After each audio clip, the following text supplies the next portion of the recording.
Police here in Colorado's mile-high capital had no idea a psychosexual maniac was in their midst. Hey, what's up YouTube? Welcome to my channel, or welcome back to my channel. I haven't done a murder mystery in a long time, and this is one I have been trying to do all my research on. Since the last ones that I've done, I really wanted to do this story just because it hits very close to home.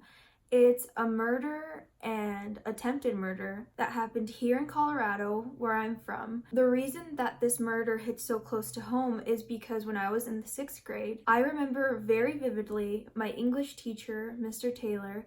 He came into the classroom looking very vivid, like he looked very upset. He came into the English classroom with tears in his eyes, and the whole class just kind of looked at him because he was a very serious, really big guy. So it was really weird to see someone that was usually so stern have this kind of emotion. So he walked into the class and he told us that girl that went missing on the news, she came to this school.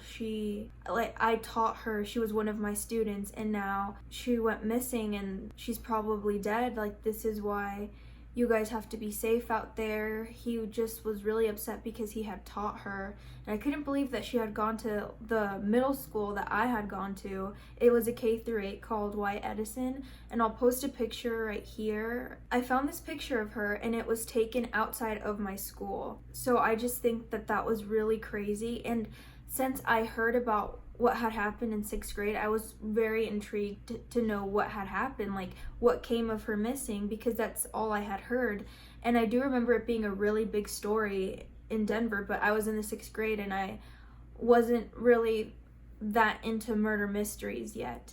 But it still intrigued me to know what had happened, especially because it was someone that had gone to the same school that I had, and the details of it are just really sad and really gruesome, honestly. And so this story is the murder and attempted murder of Kenia Monge and Lydia Tillman. Kenia Monge was born January 26, 1992 in Honduras. Her mother moved to the US and married a man named Tony Lee, and they had 2 kids together. And when Kenia's mother was able to bring Kenia over to the United States, Kenia came over. And right away, Kenia had a really strong relationship with her stepdad. She wanted to be a broadcast journalist, and when she graduated from high school, she moved in with her boyfriend. So on March 31st, 2011, Kenia was going to do something that she did very regularly on the weekends. She was going to go out clubbing with her friends. Kenia and all her friends had fake IDs, which helped them get into the clubs in downtown Denver because this is where they went clubbing at. Her and her friends had a very important rule, which was come together, leave together, so they wouldn't ever leave someone behind, just to make sure that everyone got home safe, that everyone was safe, which is a really good rule to have, especially when you're going out with your friends and you want to make sure that you guys will all be safe. So on March 31st, 2011, Kenia and her best friend Jeanette Gomez were supposed to go to a club downtown Denver called Lavish. Kenia ended up catching a ride with a few girls that she wasn't that close with. So Kenia never showed up at Lavish, and her friend Jeanette tried to reach her but couldn't get a hold of her, and she just figured that Kenia went home for the night. So what had happened was that Kenia and the girls that she went with got to Lavish, and the girls that she came with, their fake IDs weren't good enough for the bouncer to let them into the club.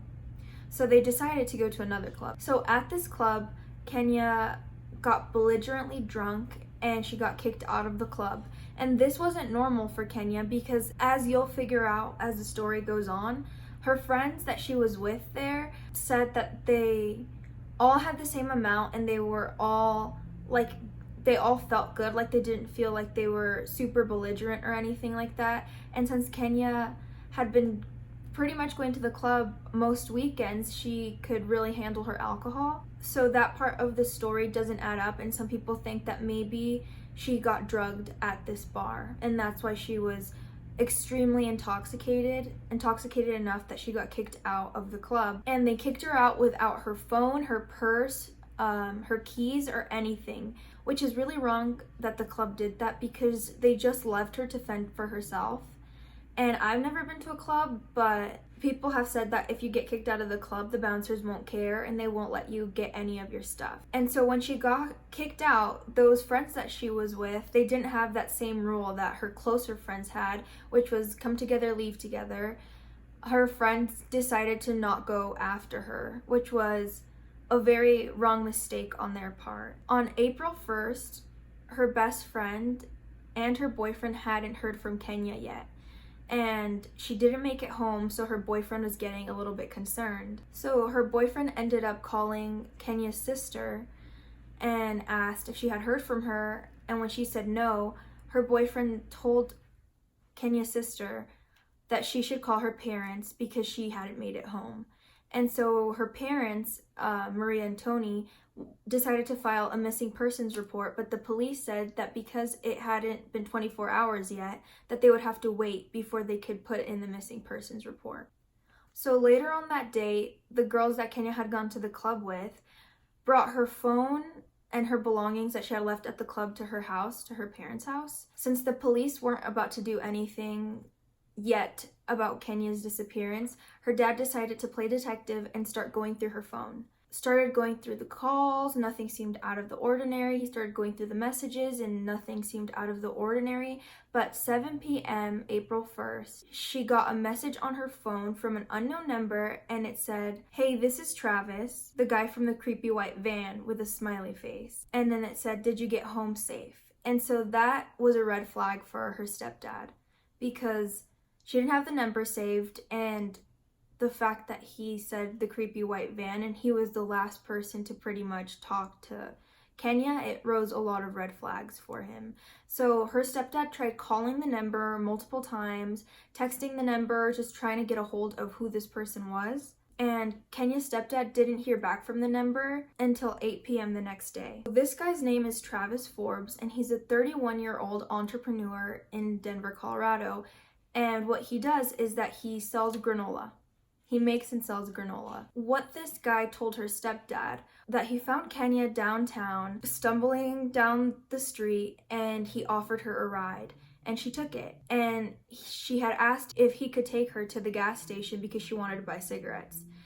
And he said that he took her to the gas station, and there she saw someone that she knew, that there was this Asian guy that was outside of the gas station, and she got out of the car, got a cigarette from him, and that they left the gas station together, and Travis just took that for what it was and went on his way. But the thing was that cops later found out that that gas station wasn't even open that day. And Travis said that after that happened, he went over to his girlfriend's house. So at this point, they had already put a missing persons report. They just had to wait pretty much because there was no evidence or no sign of her. And Kenia's family fought so hard to keep her name alive in the news and just everywhere that they could, putting posters up because they didn't want people to forget her and not do anything about it. So at this time, this is when Detective Nash got on the case and he went and interviewed Travis again. So Travis made granola, and he had been renting a space at this bakery from a woman named Monica Poole. And that's kind of where he made his granola and stuff like that. And Monica remembers the day that Kenia went missing, that Travis came in that day and kind of was telling her about what had happened, but the same story that he told the cops. And so the cops also interviewed his girlfriend, which he said he went to right after the whole thing that happened with Kenia, and she gave him an alibi and said that he was there from 3 a.m. to 8 a.m. Later on, she got charged for lying to the police because that was all false. He wasn't there. And also at this time, the police started looking for the Asian man that Travis said Kenia went off with. So the DA got a search warrant for Travis's creepy white van. When they went to go inspect it, it reeked of bleach and it was completely spotless. DA Carey, which was the DA working on this case, thought that it was really weird that his car was so spotless, and the only thing that they found in his van or on his van was dirt and weeds at the bottom of his van, which made police think that he went off-roading somewhere. And the police were also able to track his phone and it pinged 45 miles away from where Travis said he was April 1st. And because of that, Detective Nash sent out 25 detectives to go search the area and interview locals and see if they knew anything or saw anything that day, or knew anything about Travis or that white van of his. So back at Monica's bakery, she was suspecting that someone was stealing money from her, so she set up a bunch of cameras around the perimeter of the bakery. One day she came to work and she saw that the cameras were unplugged, which she thought was really weird. So she plugged them back in and looked at the camera footage. She rolled back the footage to see who unplugged the cameras, and it was Travis. In this footage, she saw that Travis had those big yellow rubber gloves that like you use to clean the dishes, and she notified the police because she thought that was really suspicious. So when the police came, they looked at more footage, and this is when the police saw that Travis was rolling in an ice chest the day of April 1st, and it was duct taped with black duct tape all over, and he used this ice chest to carry out his granola, but he had put the ice chest in the freezer, and granola doesn't need to be frozen. So they thought this was really suspicious, and police looked for the ice chest and they couldn't find it. And then Monica also recalls that her grease barrel went missing, and when she went to go look for it, Travis had it in the alley and he was burning stuff, and he said that he was burning moldy weed. And police also went looking for the grease barrel and found no evidence in it. So Travis had a criminal history. He was charged with burglary and some small offenses for drugs, but he had nothing on his record for assault or anything violent. The police had no good evidence on Travis, so they had to focus on other people that could potentially lead to Kenia. So Travis decided to do a TV interview, and in this interview, he was talking about he was so upset, he was rubbing his face, and he was acting like he was completely distraught about the news. But at the very end of the interview, even though he was acting so upset and saying he wished he could have done more for her, he asked the interviewer, "Wait, what's her name?" Detective Nash and DA Carey thought that was really weird and he was acting really suspicious, but once again, they didn't have any concrete evidence, so they couldn't really arrest him or do anything like that. So after this interview and everything, Travis took off. He disappeared for 2 weeks and no one could get a hold of him. And with Travis gone, Kenia's family was still desperately looking for her. Tony would spend all of his free time searching for her. He would look in alleys and look in dumpsters because he had this gut feeling that Kenia was dead, and he wouldn't tell Maria this or any of Kenia's siblings this because they still were holding on to hope that Kenia would come back alive and well. But Tony felt like she was gone, and he would spend all his time just searching and searching anywhere that he could for her body. So Travis had gone 2 weeks with no one knowing where he went, and Detective Nash was looking for him because he was still a suspect in this investigation. Travis got arrested in Austin, Texas for a stolen vehicle. And this stolen vehicle belonged to his ex-girlfriend, and his ex-girlfriend said that he could borrow it, but he never brought it back. At this time, Detective Nash flies out to Texas and he tries to get a confession out of Travis, but he sticks to his story and all they can do is get Travis's DNA. After this, he was extradited back to Colorado and he went to jail but was released because the ex-girlfriend didn't press charges on him for the stolen car. And after he was let out, he went 60 miles north to Fort Collins where his grandparents lived. And I went to college in Fort Collins, so I think it's very crazy how all this stuff was happening so close to me. So Fort Collins is a college town for those of you who don't know. What there's a lot of in college towns are a lot of drunk girls and boys. The Denver police had been following Travis, and so they followed him up to Fort Collins. Travis right away was just getting drunk and belligerent, and the Denver police warned the Fort Collins police that he was a suspect in Kenia's investigation and that they should keep an eye out for him because he could potentially be a dangerous person. It got too expensive for the Denver police to be 60 miles away from Denver, so they had to call off following and tailing Travis, and they just told the Fort Collins police just to keep an eye on him because they didn't have the money for it anymore. So on the morning of July 5th, 2011, a giant fire broke out in the apartment of 30-year-old Lydia Tillman. She barely escaped the fire by jumping out of her second-story window. She had been beaten,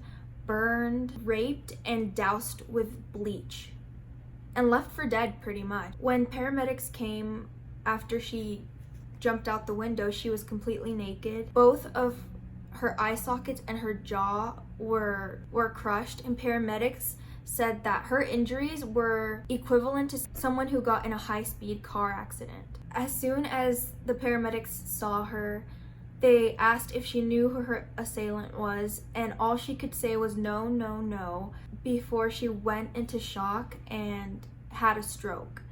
And because of this, she was in a coma. When police entered Lydia Tillman's apartment after the fire was extinguished, all they could smell was bleach. Not smoke, just the bleach. The bleach was more powerful than the smell of smoke. And when Lydia was in the hospital, they were able to get DNA from underneath her fingerprints, which showed that she put up a fight with whoever had attacked her. They sent out the DNA to go get tested. 5 days after Lydia's attack, Travis was looking for another victim, and he was following girls around Fort Collins. The Fort Collins police now were tracking him because he was also a suspect in the Lydia Tillman case, just because there was so much bleach, and he was known for the bleach that they found in his truck, and they just put two and two together.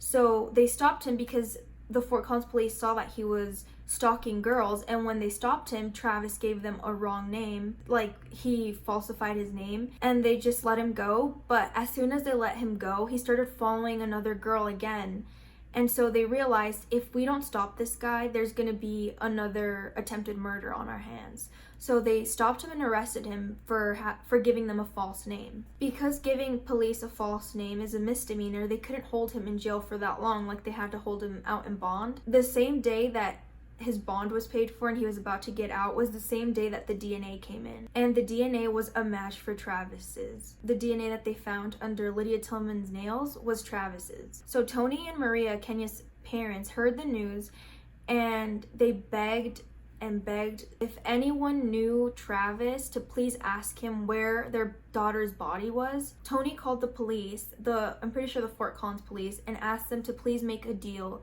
with Travis, because at this point they just wanted Kenia's body back. They just wanted to know where she was. But the Fort Collins detective, said that they couldn't do that yet. And so Detective Nash, which is the detective from Denver, came to get more DNA from Travis, and Travis finally started talking. Travis said that he would confess, but only if they would drop the sex assault charges on him, because you know what happens to people that sexually assault other people in prison. Part of the deal was that he would show them where Kenia's body was. So the police drove him out to this place in the middle of nowhere. Travis showed them where Kenia's body was. The weird thing is that when they were walking towards the body, Travis started screaming, and he told the detectives, "You're standing on top of her body." Travis's story was that he found Kenia. He asked her if she wanted a ride. She said yes, and she was so intoxicated that she passed out. And while she passed out, he was trying to rape her. But while he was trying to rape her, she woke up and was putting up a fight with him, and he started to strangle her. So he strangled her until she died. And there's rumors that he raped her twice. So Travis was sentenced to life in prison. And Lydia had to relearn how to walk and talk because of all of the injuries and the stroke and everything. She had to relearn how to do everything. And at Travis's hearing or sentencing, Lydia was there, and she wrote her victim statement. And in her victim statement, there was 3 sentences, and it took her over an hour to write them, and she couldn't even speak them. Her dad had to speak them for her because she couldn't talk. And it pretty much just said, though this happened, it wouldn't keep her from living, pretty much. Tony and Maria attended Lydia's hearing, and Maria gave Lydia a hug when she saw her. And Maria also gave Lydia one of Kenia's rings because Maria felt that Kenia was telling her to give Lydia one of them. And to this day, Lydia wears that ring. Today, Lydia is a yoga teacher in Fort Collins still, which I think is just really great that she is turning a bad situation into a positive one and doing what she loves. Tony now runs a foundation that helps families that have missing kids or just missing people, and he helps them find them. And that's the story of the murder of Kenia Monge and the attempted murder of Lydia Tillman. Like I said, I heard about this when I was in the 6th grade, and up until a couple months ago, I finally found out what had happened. I finally found out the story of Kenia Monge, and it's just so crazy to hear what had happened to her. And I can't imagine how people that knew her felt hearing what had happened, because like I just think back to my English teacher and how he must have felt hearing the news when they found her body. But that was it for this murder mystery. So until next time.